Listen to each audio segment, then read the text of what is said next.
Well, as our speaker said, my name is Dave, and I have the joy of celebrating my 60th birthday earlier this year. And frankly, I didn't think I would ever live to be 60 years old because it just sounds so old. I remember just last week I was 21. And before that I was like 16. And I remember my 16-year-old cousin telling me, "Boy, life sucks." And I said, "Really?" He says, "Yeah, don't you think life sucks?" And I says, "No, life is really not bad." And so I discovered at that time that there are some people in life who actually have a different attitude about life than others. Some people take a positive look towards life in general, and some people tend to be a little more pessimistic.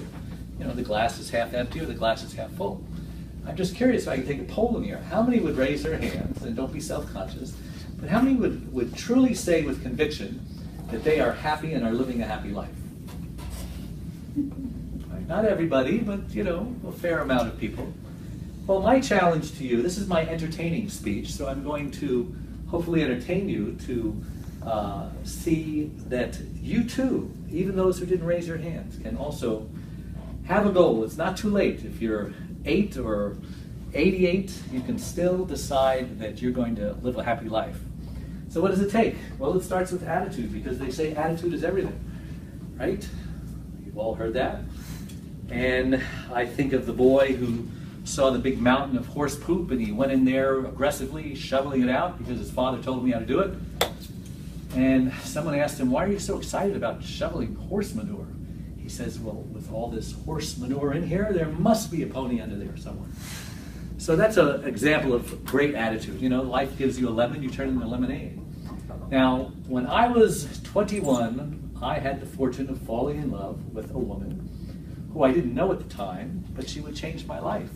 Because I was just a dummy, and yet love struck me, and 40 years later I'm still married to this woman, and she's a wonderful woman. She taught me so much. But I can look back over those 40 years, and I have lived a happy life. And I didn't even know the things like children that I was supposed to have, like grandchildren, that would help me have a happy life. That's my grandchild back there. He's 10 years old. Say hello, Cole. And he's one of the joys of my life. And my job is to help him see that he too can have a happy life.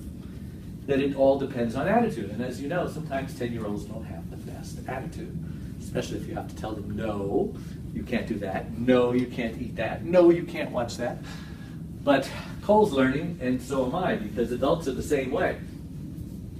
Sometimes adults have their toys, right? They say the only difference between a man and a boy is what? Anybody know? Price of their toys. That's right. So sometimes, and that's why I just heard on the radio that 35% of Americans are in some form of collection in their bills.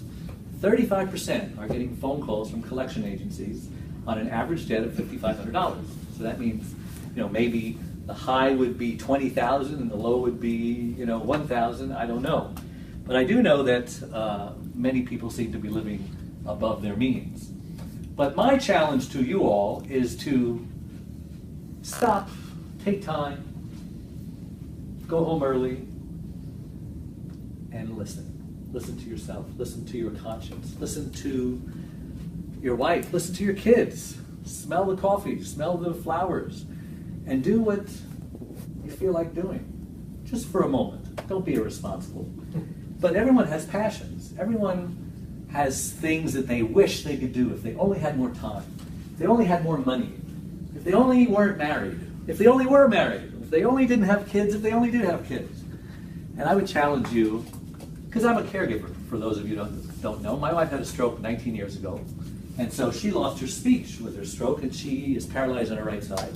And that would normally put anybody who's her caregiver out of business. It would normally sentence them to a prison sentence. Oh my gosh, now I've got to watch my wife, I'm her caregiver, can't go on vacations, not going to have any more fun.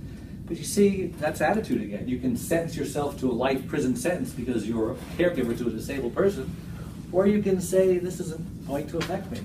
And so we continue to have fun, we continue to travel. There's a lot of places that take power wheelchairs, which she has. Cruise ships, great place to go. But besides that, we act normal. We joke around. We fight. We do all the things we used to do before, and we have fun doing it. We raise our grandchildren. Cole is staying with us for 5 weeks. Can you imagine having your grandson over your house for 5 weeks? My wife wasn't crazy about the idea, but I convinced her it would be a good thing. And now in 3 weeks, we're going to be going to Washington to see our other kids who moved away over there, because we had them sign a contract when they were younger that they would never move away. But I don't know how to enforce that contract. So we're going to visit them, and Cole's coming with us, so it'll be exciting. And one of my grandchildren over there has got a problem. He got involved with the wrong kids, and he's got a drug problem at 15 years old. Can you imagine having a drug problem at 15 years old? And so he went in the system, juvenile hall, and this and that. So I think it's a great opportunity to show my other grandson, you don't want to do that. You don't want to go down that road. So let me just say that at 60 years old, I don't know how much longer I'm going to live. I hope I don't live too much longer because it just hurts so much. But I could live another 5 years, 10 years, 15 years, 20 years, who knows? But you know what? I'm going to make sure that the rest of those years are happy years. And I'm going to borrow a quote from the Apostle Paul in the Bible, of all people. And this is what I want on my tombstone. If any of you are still around, please make sure it's on there. I fought the fight, I ran the race, and I kept the faith. Thank you.